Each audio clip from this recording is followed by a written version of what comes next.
जम्मू आ गए, दिल्ली आ गए, अलग अलग जगह पे आ गए, और अभी सरकार उनको कह रही है कि फिर से हम मेरी बात समझ गए? क्या सबके साथ मर्डर हो जाता है?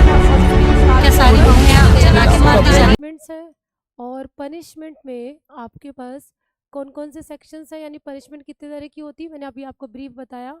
Number first death, number second life imprisonment, number third सिर्फ सिंपल इम्प्रिजनमेंट, राइट, और फिर फाइन, और फिर community service.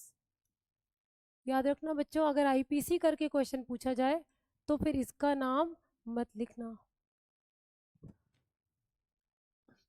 If someone is part of conspiracy, okay, but is not present during the physical assault, will they be not charged?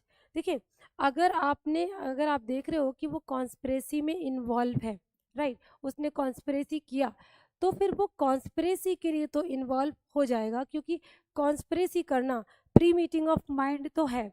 तो इसीलिए generally कहते हैं कि 34 पहले प्रेजेंस के लिए आता था, आपको एक्चुअल प्रेजेंस होना चाहिए, लेकिन अगर कॉन्स्पिरेसी में इन्वॉल्व है पर्सन, तो वो कॉन्स्पिरेसी में आने वाला पर्सन 34 में ना आके ना बेटा वो चला जाएगा कि आप ऑफेंस करोगे, ऑफेंस में आप एबिटमेंट में चले जाओगे, राइट, एबिटमेंट बाय कॉन्स्पिरेसी। तो उसमें थोड़ा सा ऑफेंस में पनिशमेंट कम है, राइट, आपको वही एक्चुअल पनिशमेंट दे। जैसे कि अगर मान लो कि किसी ने सपोज करो कोई इंडिया से बाहर है, उसने पूरा प्लान करा कि इसको मारते हैं, ठीक है, इस प्लान को एग्जीक्यूट कर लिया गया।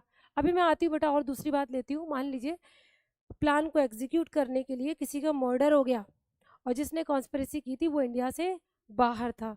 जब प्रोसिक्यूशन हुआ तो क्वेश्चन था कि क्या वो 34 में आएगा, तो 34 के लिए तो फर्दरेंस ऑफ कॉमन इंटेंशन, आपने कोई काम किया हो, तो अगर आप एक्चुअल प्रेजेंस नहीं थे तो फिर आपने कॉन्स्पिरेसी तो किया ना, तो उसके लिए आपको कहा जाएगा कि ABCD तो एक्चुअल ऑफेंस, और ये जो मिस्टर ए हैं इन्होंने करा कॉन्स्पिरेसी। अब देखो ध्यान से देखना बेटा रशिका, कॉन्स्पिरेसी, अबिटमेंट और एक्चुअल क्राइम, राइट, तीनों में डिफरेंस है या नहीं? तो कॉन्स्पिरेसी में क्या होता है कि कॉन्स्पिरेसी में आप कोई प्लान बनाते हो, प्लान कैसा होता है वो आपका अनलॉफुल एक्ट करने का, राइट, इस अनलॉफुल एक्ट करने में अगर कोई भी एक्ट नहीं हुआ, यानी नो एक्ट, तो भी आप कॉन्स्पिरेसी वाले सेक्शन में आप चले जाओगे, यानी 120A एंड 120B के अंदर आपका सेक्शन लग जाएगा। लेकिन अगर एबिटमेंट यानी कि कॉन्स्पिरेसी हुई और कॉन्स्पिरेसी में एक्ट डन, एक्ट कंप्लीट हो गया, आपने कॉन्स्पिरेसी की और उस कॉन्स्पिरेसी की फर्दरेंस में वहाँ एक्ट हो गया, तो आपको माना जाएगा कि आप US के बैठे बैठे एक अबेटर थे। रशिका समझ रहे बेटा, अबेटर थे। और आप याद रखना आईपीसी में अगर कोई ऑफेंस के लिए पनिशमेंट है और उसके अबेटर के लिए कोई एक्सप्रेस पनिशमेंट नहीं है ना बेटा, तो माना जाता है कि आपने एक्चुअल ऑफेंस किया है। तो इस तरीके से आप हमेशा याद रखना कि ऑफेंस ऑफ मर्डर में, ऑफेंस का अबेटमेंट में, यानी अबेटमेंट ऑफ मर्डर जैसा कुछ भी आईपीसी में या बीएनएस में नहीं है। तो जो पर्सन कॉन्स्पिरेसी करता है, अगर कुछ भी नहीं होता तो वो सिर्फ स्पेसिफिकली कॉन्स्पिरेसी में चार्ज हो जाएगा। अगर उसने कॉन्स्पिरेसी की और यहाँ मर्डर हो गया तो उसको माना जाएगा कि उसने कॉन्स्पिरेसी को अबिट करा और यहाँ पर क्योंकि उसके लिए एक्चुअल के लिए कोई पनिशमेंट नहीं है तो माना जाएगा उसने भी मर्डर किया।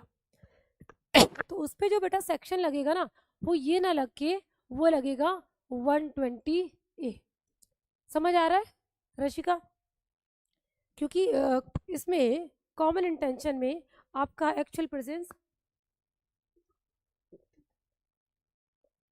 हो जाएगा। तो क्योंकि ये सिर्फ रूल ऑफ एविडेंस है, चाहे आप ये लगाओ और चाहे आप कॉन्स्पिरेसी वाला लगाओ सेक्शन, वो आपका कोई प्रॉब्लम नहीं करेगा। ठीक है बेटा, समझ आ रहा है? तो जो आपने क्वेश्चन करा कि अगर कोई पर्सन कॉन्स्पिरेसी का पार्ट है और वो उस टाइम प्रेजेंट नहीं हो रहा है जिस टाइम असॉल्ट होता है, तो ही विल बी चार्ज और not? Answer is yes, he will be charge for doing conspiracy to do this work.